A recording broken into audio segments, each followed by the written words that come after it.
Jean Adamson's father, Aldrich, came to the UK in the 1950s, worked for London Transport and sang in the church choir.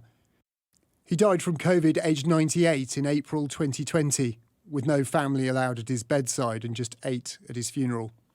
The COVID death rate in the UK was the 3rd highest in Western Europe. And I think there's a moral responsibility and a legal responsibility for the government to take this seriously, so that when, it's not if, it's when we have another pandemic, that we can be better prepared and save lives.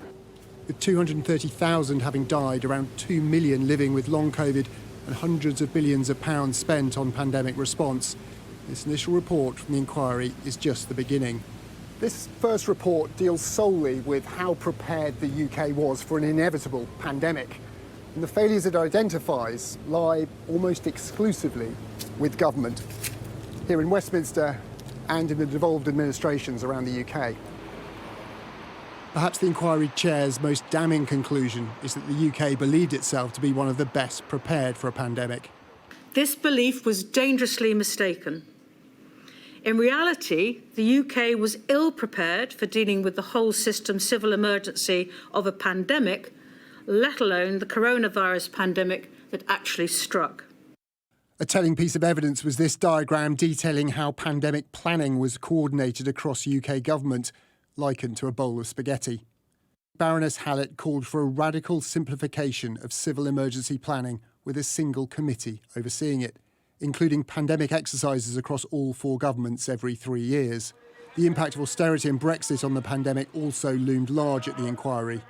Their conclusion is to look a lot at austerity and what have you. I'm not sure the figures back that out. But this report doesn't blame individuals. With modules yet to come probing decisions during the pandemic, PPE, test and trace, and lockdowns, there's plenty of blame yet to go around.